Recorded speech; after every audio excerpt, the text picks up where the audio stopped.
Sivan, Samse, Cheram, Chale, Samju, Yeshe,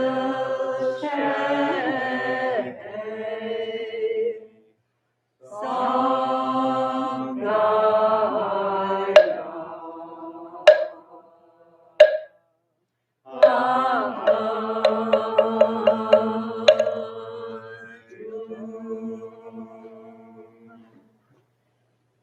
And the one English translation of what we just chanted in Sino-Korean, which is part of our tradition coming from the mountain monasteries of South Korea.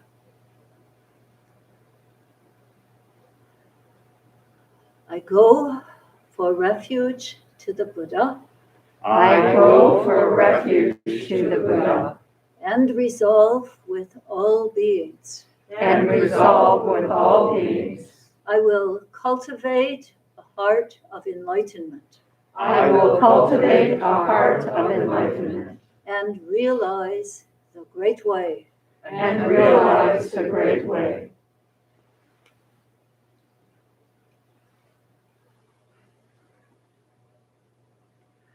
I go for refuge to the Dharma. I go for refuge to the Dharma. And resolve with all beings. And resolve with all beings. I will penetrate the teachings. I will penetrate the teachings. And uncover oceans of wisdom. And uncover oceans of wisdom.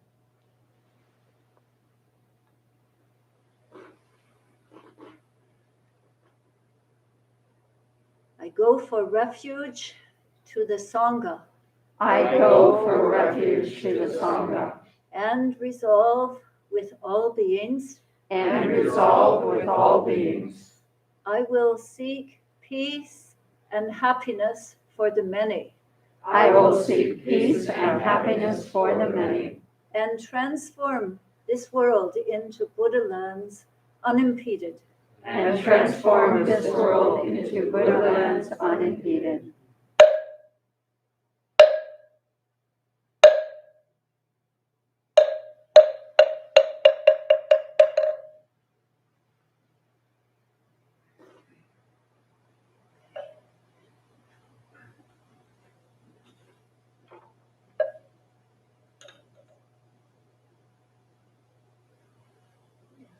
Please return now to your places for a 5-minute meditation before we continue with our special readings and the Dharma talk. Some music.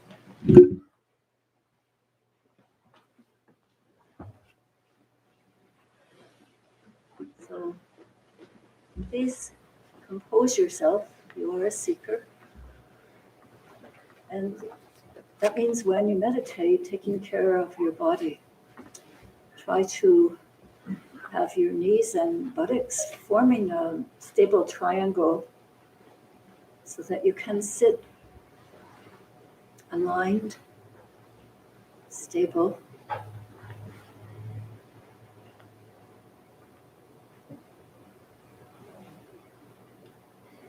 Gently move, almost imperceptibly, your hip bones forward. And gently, imperceptibly lift your sternum. It helps to straighten the back, extend the spine. Imperceptibly lower the shoulders and bring the shoulder blades together.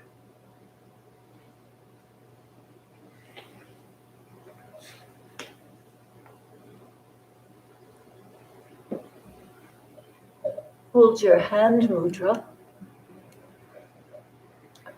with intimacy. Feel where your body touches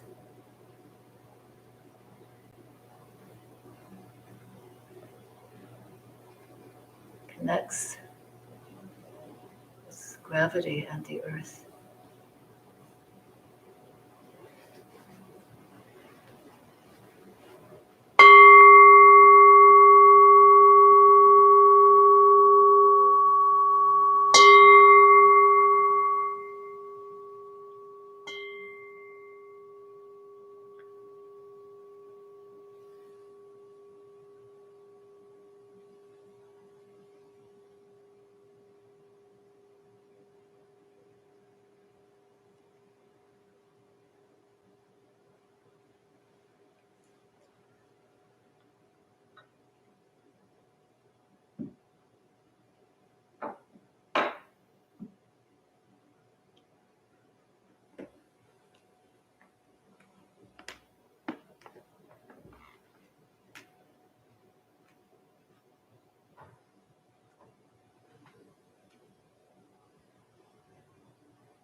Please follow along as best you can with these simple mindfulness exercises, embodying kind of exercises.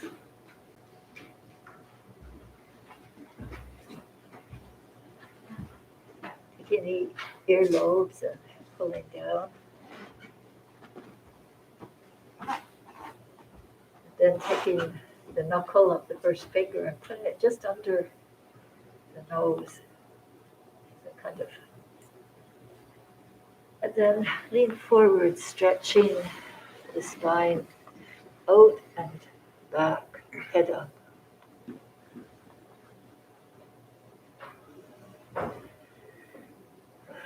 Breathing in the position. Bringing the arms.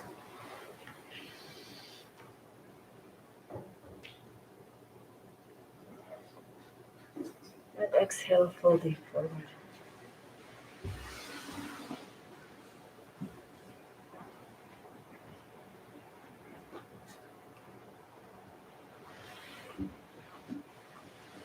Inhaling up on the folding, open the lungs.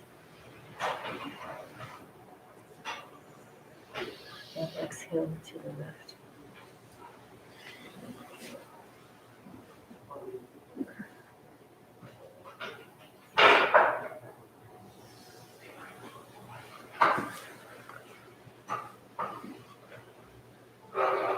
And right.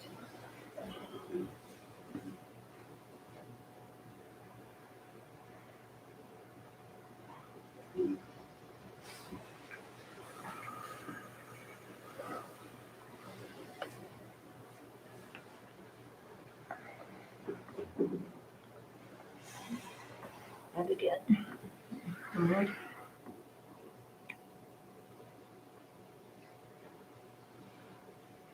Inhaling up and twisting the spine.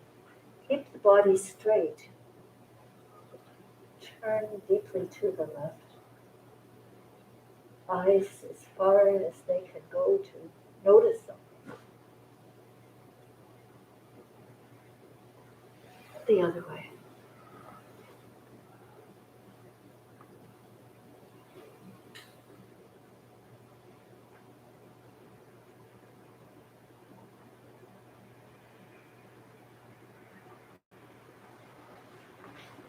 Slowly back.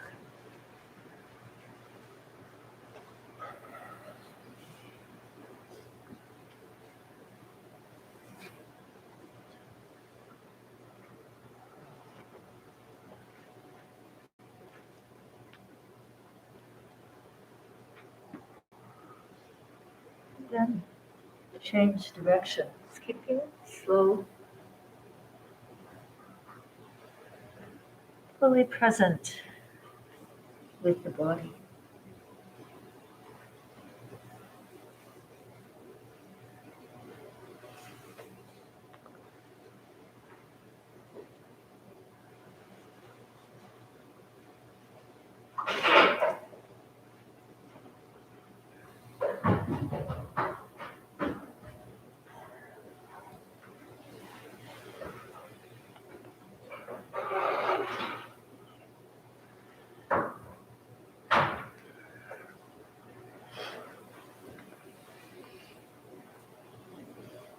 Open the elbows, open the chest wide.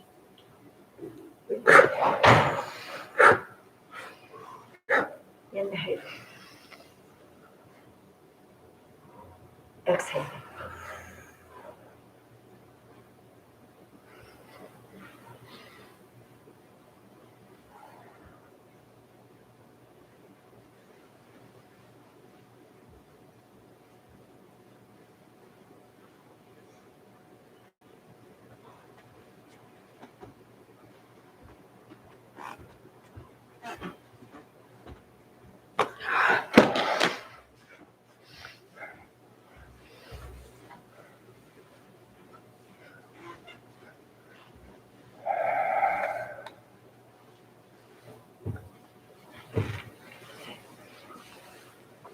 Please stretch your legs if you need to, and then just turn in the direction of our big bell. We've still got Thich Nhat Hanh's picture on the altar. And we will have for several weeks more until we reach 49 days, which is said to be in our Buddhist tradition the time it takes the essence of a person to reach its next rightful place in the universe.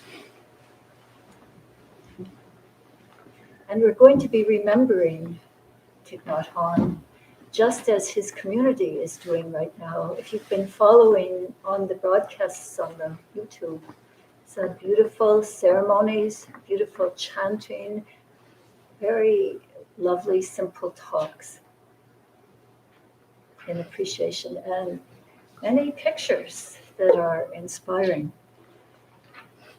So for our offering from Thich Nhat Hanh today, our Dharma teacher Jagwa is going to take us through the 14 mindfulness training ceremony. We did mindfulness last week with Hayun.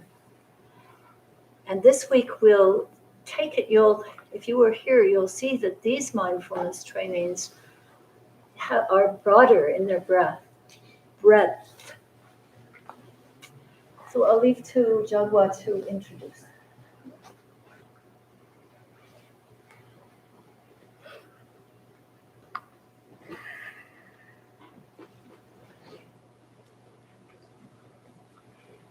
Have you got the microphone on? Yes, can you hear me? Uh-huh. I'm ready. Okay. Are you ready? Okay. Yes.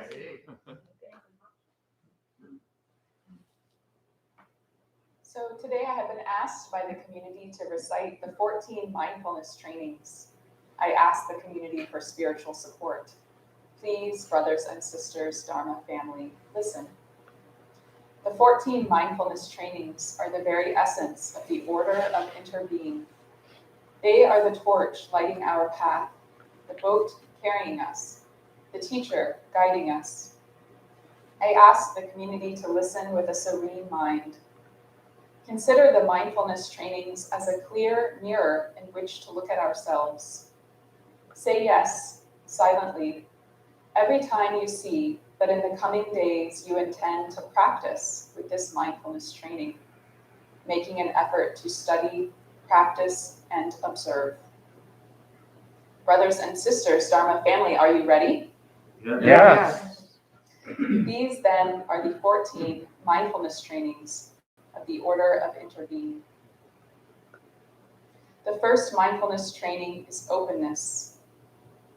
Aware of the suffering created by fanaticism and intolerance, we are determined not to be idolatrous about or bound to any doctrine, theory, or ideology, even Buddhist ones.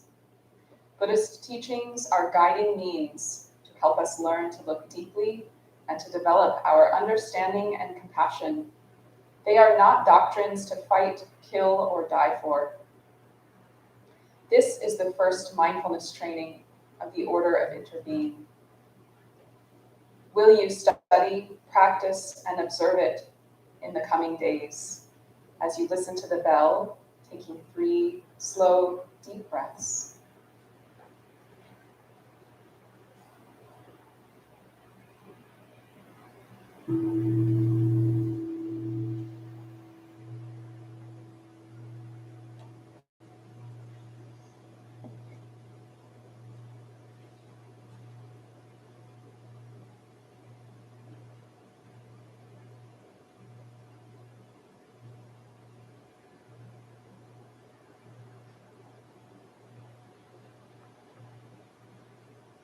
The second mindfulness training, non-attachment to views. Aware of the suffering created by attachment to views and wrong perceptions, we are determined to avoid being narrow-minded and bound to present views. We shall learn and practice non-attachment from views in order to be open to others' insights and experiences. we are aware that the knowledge we presently possess is not changeless, absolute truth. Truth is found in life, and we will observe life within and around us in every moment, ready to learn throughout our lives. This is the second mindfulness training of the Order of Interbeing. Will you study, practice, and observe it in the coming days? Listening to the bell and taking 3 deep breaths.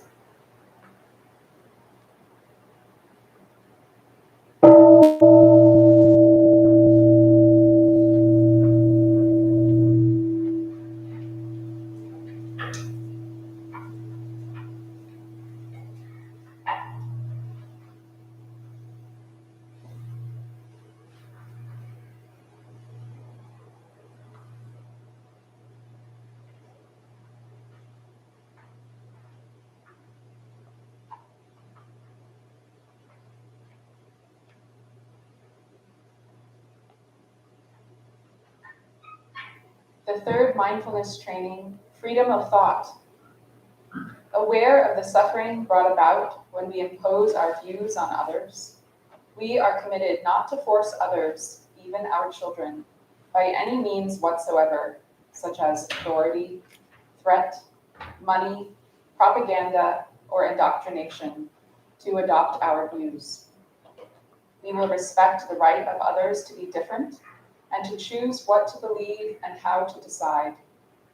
We will, however, help others renounce fanaticism and narrowness through compassionate dialogue. This is the third mindfulness training of the Order of Interbeing. Will you study, practice, and observe it in the coming days?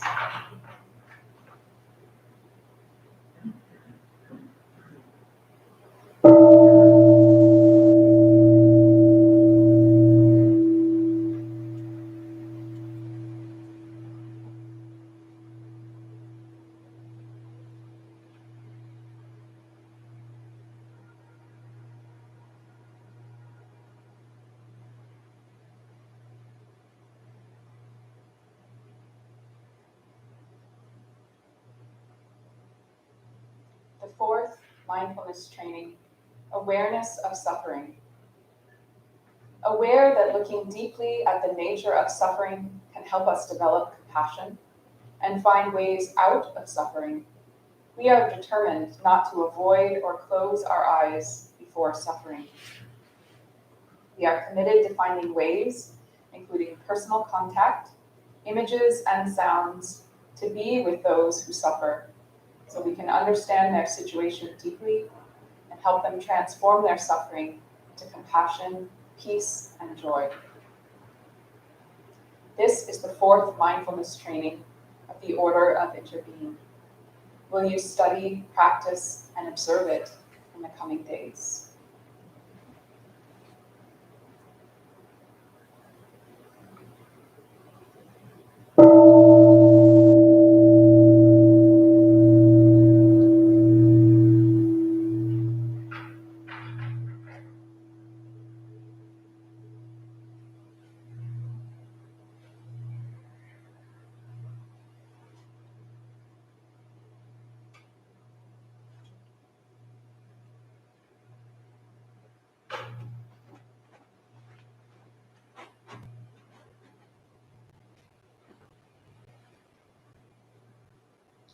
The fifth mindfulness training, simple, healthy living. Aware that true happiness is rooted in peace, solidity, freedom, and compassion, and not in wealth or fame. We are determined not to take as the aim of our life fame, profit, wealth, or sensual pleasure, nor to accumulate wealth while millions are hungry and dying. We are committed to living simply and sharing our time, energy, and material resources with those in need. We will practice mindful consuming, not using alcohol, drugs, or other products that bring toxins into our own and the collective body and consciousness. This is the 5th mindfulness training of the Order of Interbeing. Will you study, practice, and observe it in the coming days?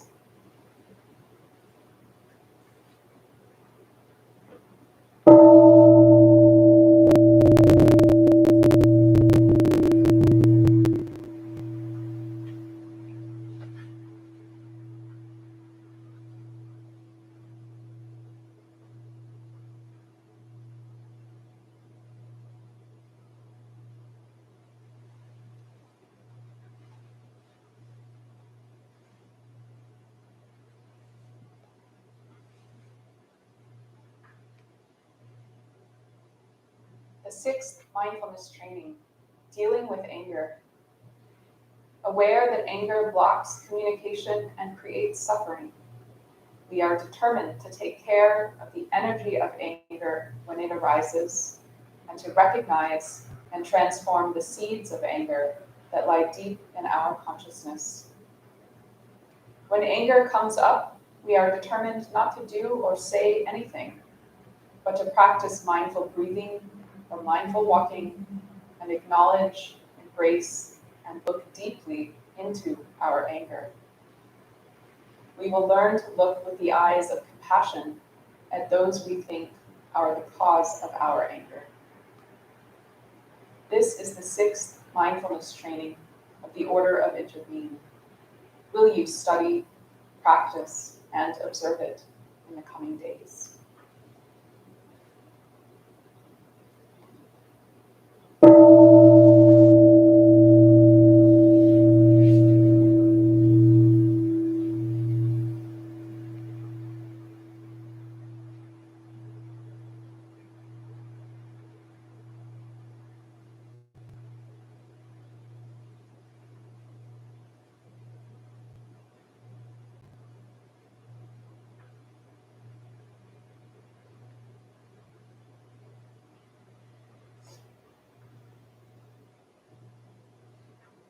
The 7th mindfulness training, dwelling happily in the present moment. Aware that life is available only in the present moment, and that it is possible to live happily in the here and now. We are committed to training ourselves to live deeply each moment of daily life. We will try not to lose ourselves in dispersion or be carried away by regrets about the past, worries about the future, or craving, anger, or jealousy in the present. We will practice mindful breathing to come back to what is happening in the present moment.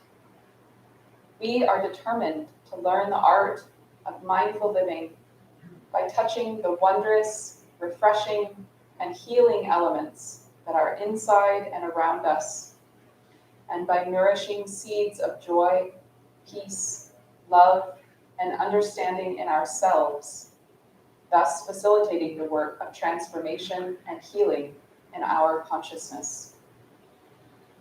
This is the 7th mindfulness training of the Order of Interbeing.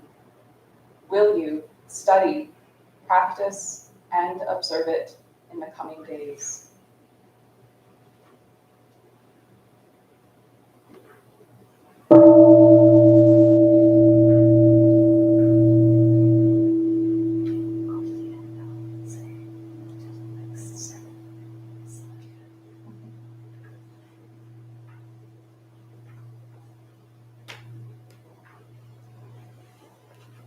Those are the first 7 mindfulness trainings of the Order of Interbeing. And we will do the next 7 in a following service. I offer these concluding words. Brothers and sisters, Dharma family, we have recited the first 7 of the mindfulness trainings of the Order of Interbeing as the community has wished. Thank you all for helping me do it serenely.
very warm welcome to all of you this morning as we come together to hear these mindfulness trainings.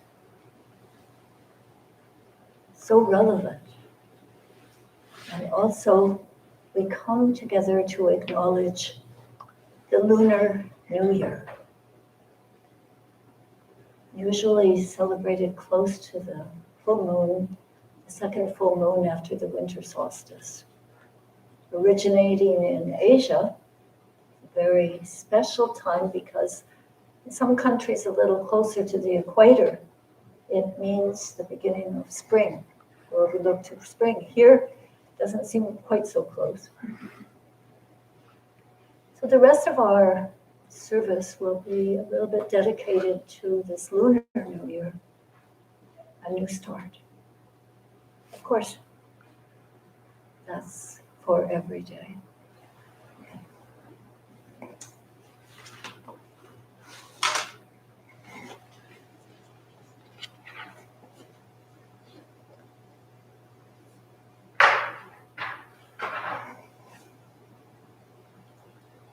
Of course, for most years of my life, and until actually when I came to the temple in Toronto about 43 or 44 years ago, and came to meet the founder of this organization, quite a young monk at that time. And my partner and I moved in across the street from the temple and down a little bit. We lived in an attic apartment. We were poor and hardly working. And so the monk would invite us over to the temple for meals. He would cook, he had this really good kind of soup that he would make, noodle soup. And when it came to the Lunar New Year like this, we had a special evening chanting and then meal together and spontaneous entertainment. The Lunar New Year's Eve. And on New Year's Day, we would come back across the street and he would serve us these little rice bean balls, about like this, rice on the outside. They were kind of rolled together. Rice flour had been rolled over this bean, red bean. And we were supposed to eat one for every day of our life.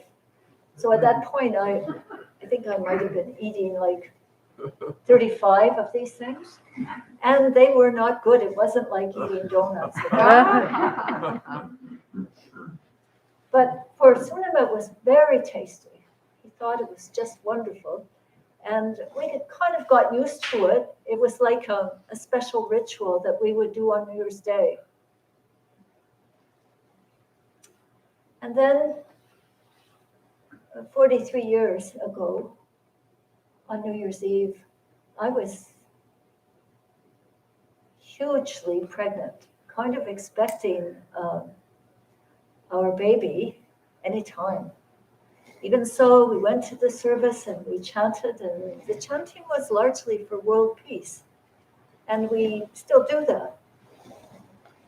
And Sunam gave a little talk, and we had some delicious food. And then there was someone with a guitar, and we danced and danced and danced. It was fun. There weren't many of us, maybe 7 or 8. And Sunam liked to dance on one leg.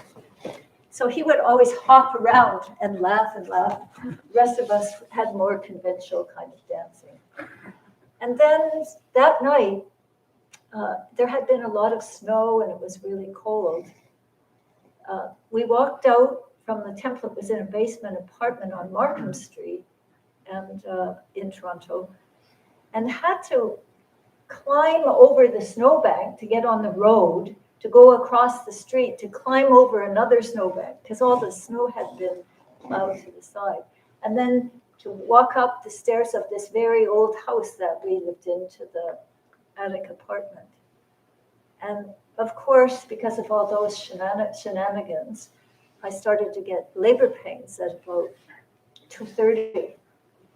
And Sunam came over because he had promised he would cut the umbilical cord. And we had a friend who was a doctor who agreed to have a home birth.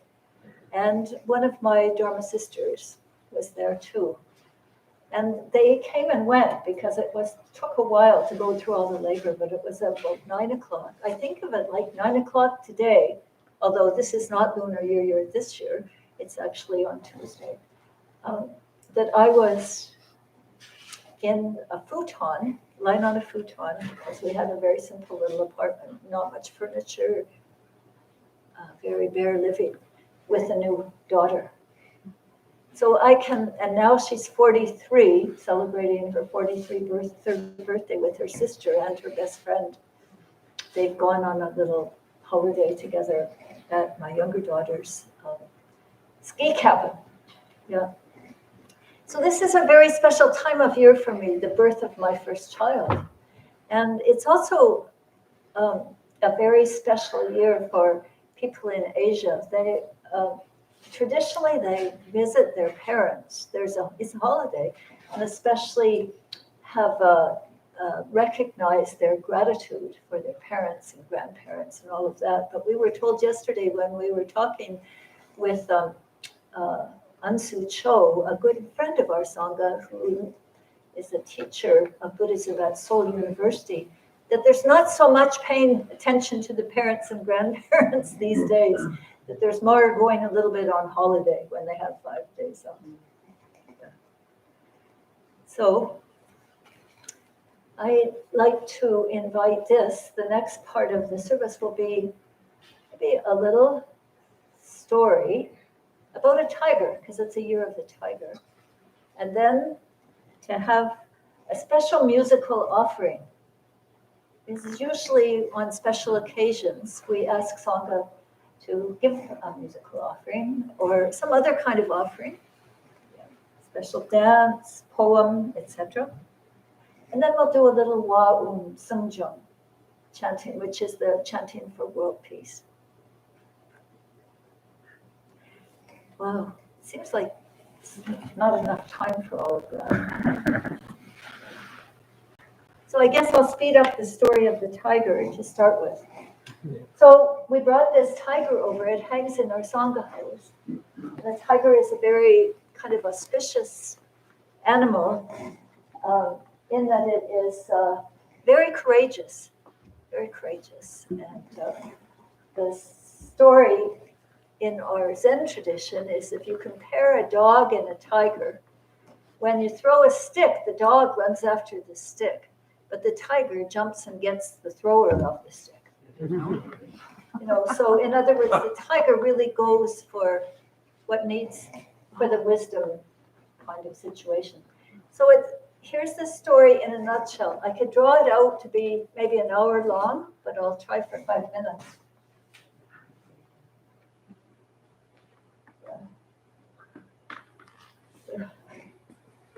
So those of you at home can see.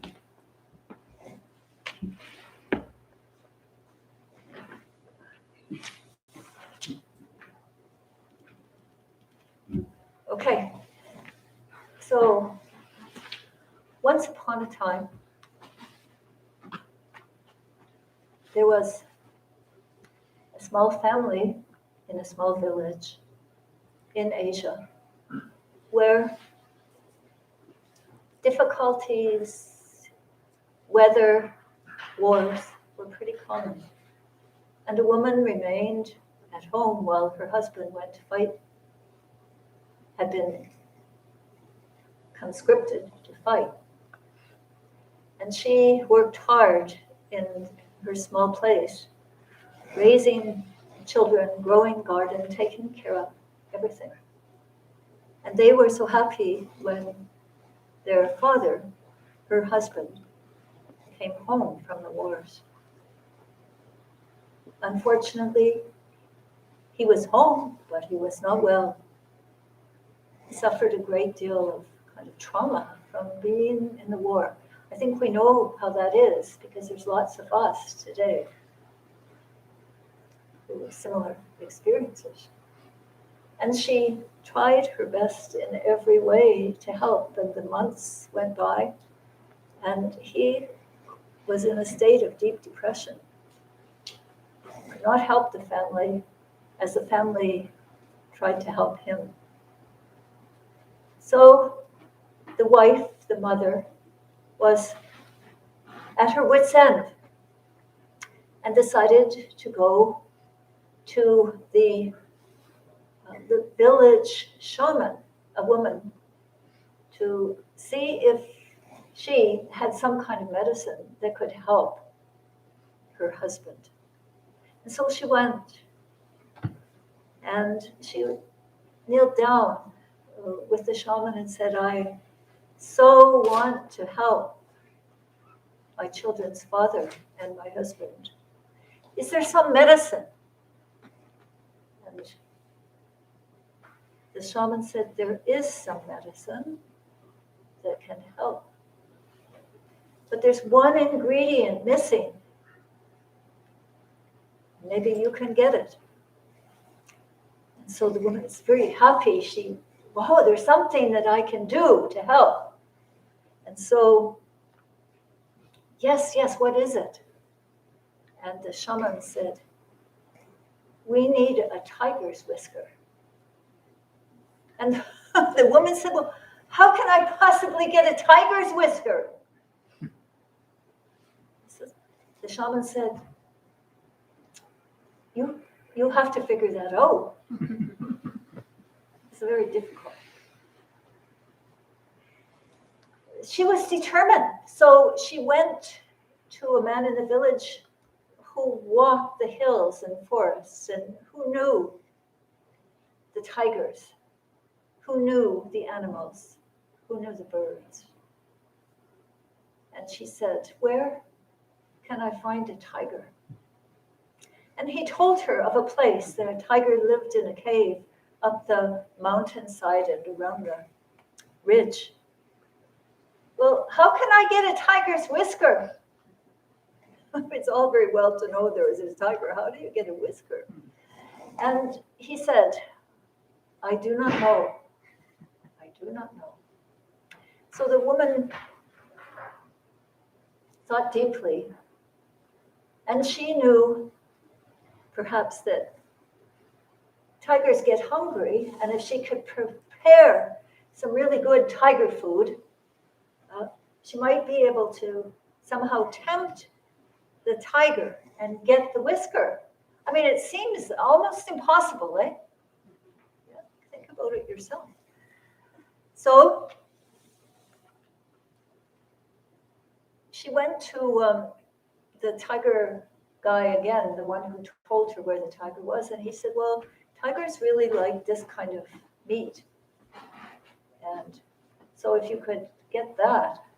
And so she went, and she, still taking care of her kids, still taking care of her household, still taking care of her husband, managed to get this dish prepared in a little bowl. And she walked up the mountain and around to the ridge. And she spied the cave, but she didn't want to get too close. So about 200 yards away, she left the bowl. And she stepped back and she watched. And the tiger did come out. And it went up and it ate the food. So she, the next day, did the same thing. And the next day, but gradually she began to get a little closer. She hoped that somehow she'd be safe, the tiger would be okay with her. And that occurred. After weeks and weeks of doing this, and still leading her life, taking care of her family. it came a day when she thought that she would just be right in front of the tiger because she'd stood and the tiger had come and eaten and gone away and not hurt her at all, but seemed to sort of acknowledge and appreciate. So she took her little sewing scissors, clippers, with her the next time.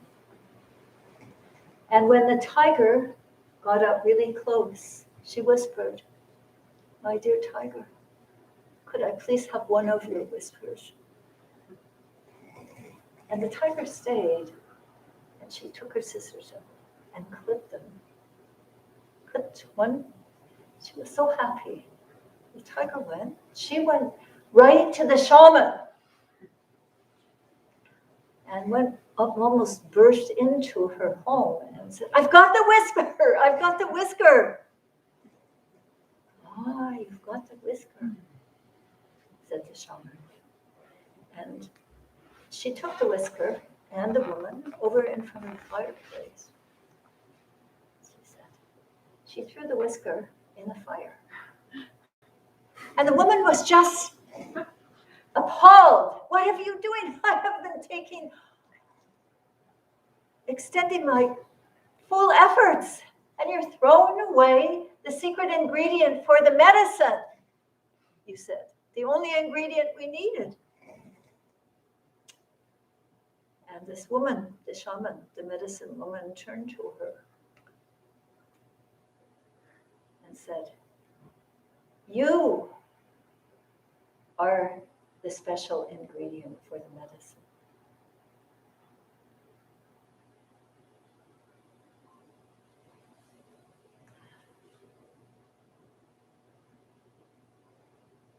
She didn't get it right away. And the woman, the shaman, eventually said to her, "My dear friend, you have made a tremendous effort to get this whisker. You have had so much patience while working with every aspect of your life, your children, your husband, your household, your animals, your chickens. Please take this great patience, this great intention to help and keep working with your husband." That's the story of the tiger whisker for this year of the tiger. Because in some sense, this year of the tiger and the last couple of years of the ox and the rat, actually, really have been testing our patience and our inner strength. And it seems like we'll be continuing on with that. In different ways, each of us, trying to get a tiger's whisker, metaphorically speaking. Yeah.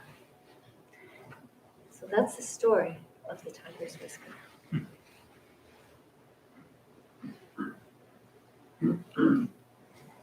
So now, as a special offering, one of our, I like to call members, who comes to our Wednesday evening sitting, right here, David Rossiter.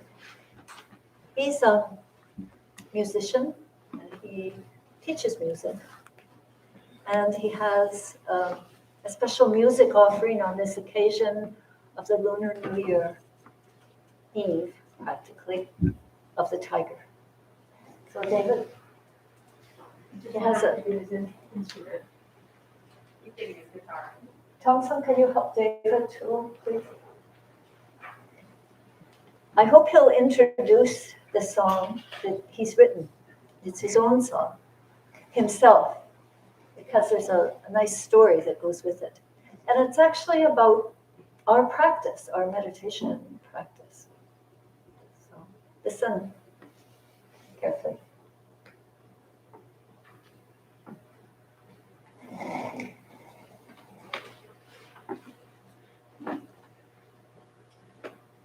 David just looks around the corner.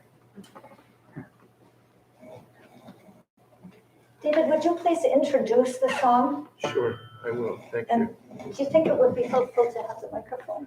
No, I think I can be. I can project pretty well.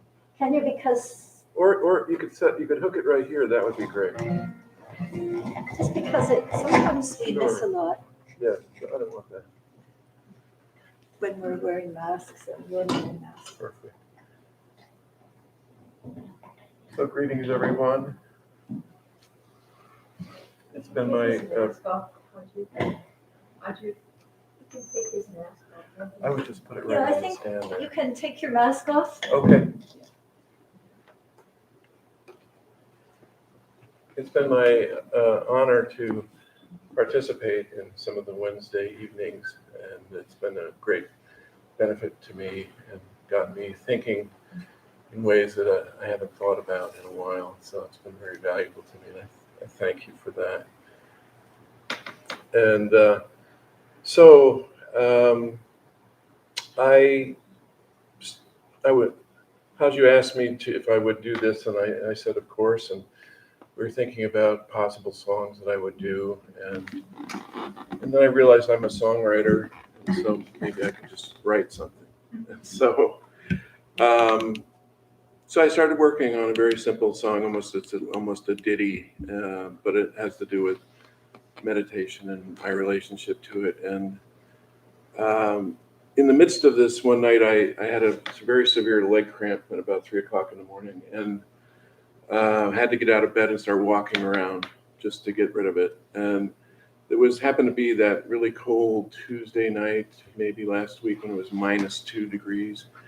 And I was walking past a window and I saw this rock in the backyard where there is no rock, a silhouette on the snow. And I looked more closely, and it was a rabbit. And I looked more closely, and it was a rabbit just hunkered down, absolutely still, unmoving.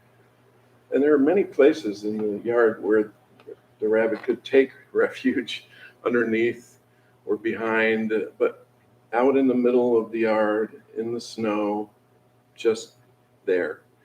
And of course, he was gone in the morning, or she was gone in the morning, so perfectly fine, nothing wrong with the rabbit. And that just made me, it was the most stoic image that I've seen in a long time. Just, there was something so purely stoic and undisturbed and unperturbed and just being. I was pretty impressed. So there's a line in the song that comes from that, actually 2 lines: hunker down and feel the ground. And so I'll sing the song. There's one other little phrase, pathing through. It sounds like I'm lisping a little bit when I'm saying passing through, but this phrase came to my mind, that pathing through is a little bit more intentional and directional than passing through. As we pass through life, are we pathing through life with a sense of direction and intention and devotion?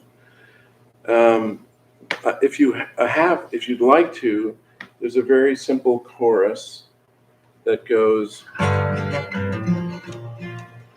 cushions calling us home. So the home, if you want to sing along, you're more than welcome to do that.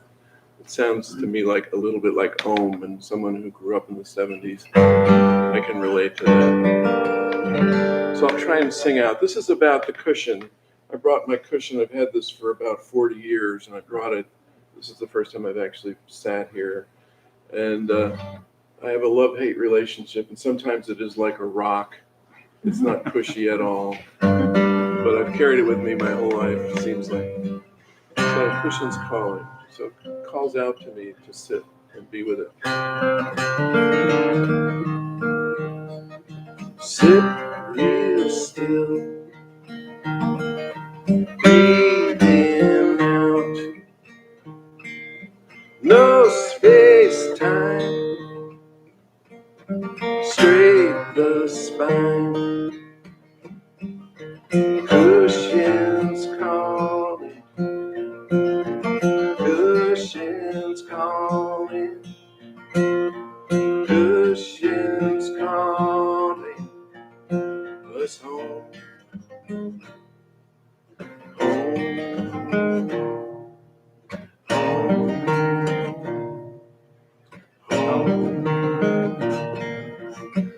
hunker down, feel the ground, legs are squawking, soon be walking, cushions calling, cushions calling, cushions calling us home.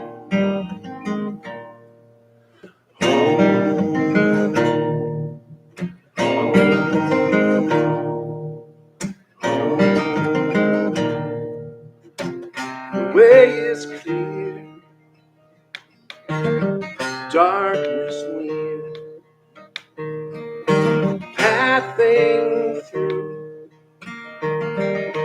leading you. Cushions calling,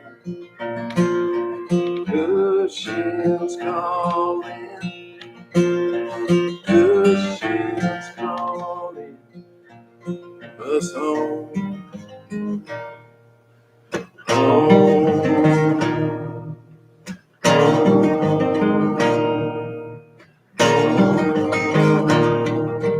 Gate, Paragate, Parasangate,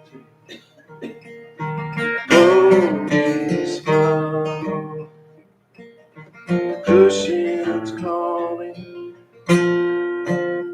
cushions calling, cushions calling. Home, home, home, home.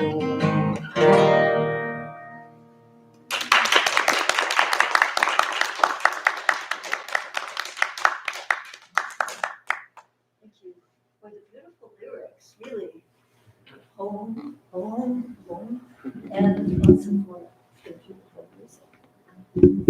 Hope you'll come again, of course.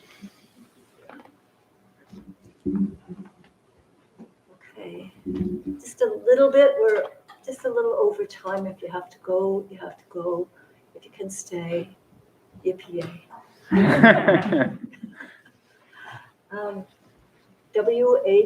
HWA, wa, please say. Wa. Om, O-M.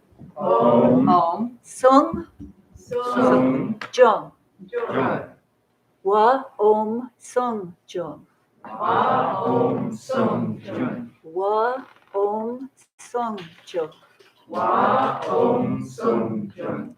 And as was said, may the keeping of the precepts be everywhere and everywhere a pure land. So that's what that is, just sending out that not to harm, but to cherish all life. The whole idea of the ethical guidelines being kept everywhere. So let's give it a try for just a little bit, and then that'll be it for today.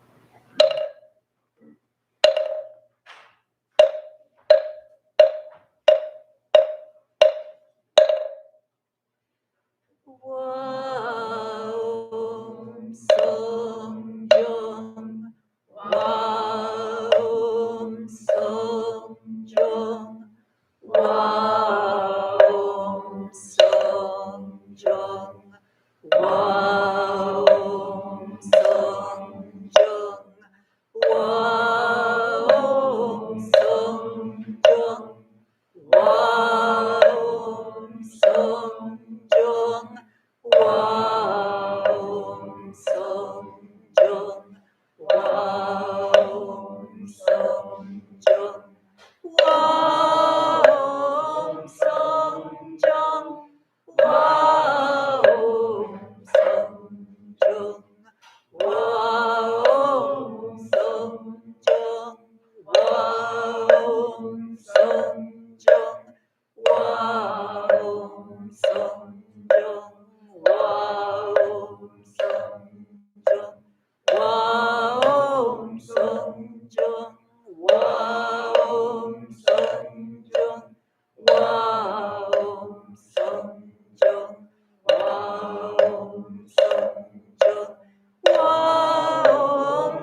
On your lips.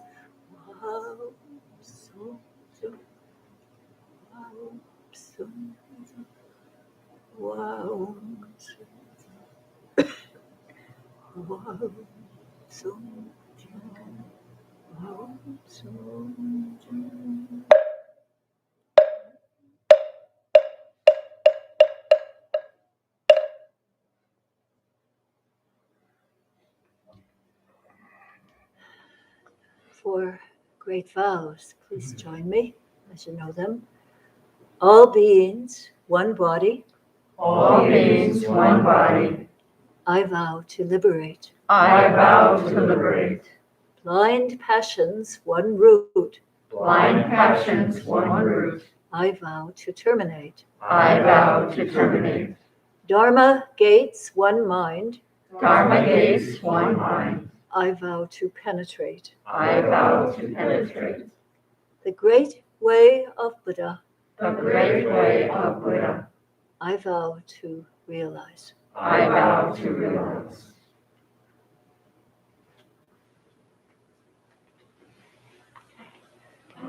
So announcements? Yes. Okay. All right. Good morning, everybody. Morning, Magama. Can you hear me? No, you don't. Oh, I saw that. Okay. Can you hear me now? Good. Okay. Welcome. First of all, if anybody needs to go, we're a little bit over, so we won't mind if you do, if you need to leave at this time. Couple announcements. There are 22 of us here this morning. And when you think about it, yeah, that is pretty good for a cold winter morning as we near the end of a 2-year-long global pandemic. So we're glad that we could all come together and practice together this morning. We have a few new people here. If you guys have any questions after the service, you can ask any of us wearing the gray, and we will try to answer your questions. We have a weekly email bulletin that goes out. And so if you're interested in receiving our weekly email bulletin, there's a sign-up sheet on the table in the entrance hall, so you can get on our email list. And then you can also pick up a copy of this yellow sheet, which is our schedule. This is our calendar of events coming up soon. And I'm just going to highlight a few of those, but I want to start by turning it over to Jagwa to talk about the precept information meeting today. Yes, so we're getting ready to start this year's precept taking group. We're going to start meeting in February on Wednesday evenings from 7 to 8:30 for 12 weeks, every other week, leading up to a special ceremony in which you formally take precepts, also known as taking refuge, which is a ritual for formally committing yourself to the Buddhist path. And you also receive a Dharma name, which you may have noticed some of us have as part of that ceremony. So this Sunday at 3 p.m. and next Sunday at 3 p.m., we'll be having informational meetings if you're curious about the process of taking precepts, what the commitment looks like, and any questions that you might have. You're welcome to join either of those. Today's meeting will be held on Zoom. So if you're interested, please find me after the service and I'll be sure to send you the link before we meet this afternoon. And then next week, depending on who signs up, we'll either have a hybrid format meeting here at the temple in the conference room and on Zoom, or just on Zoom, depending on people's preferences. So thank you. Thanks, Jagwa.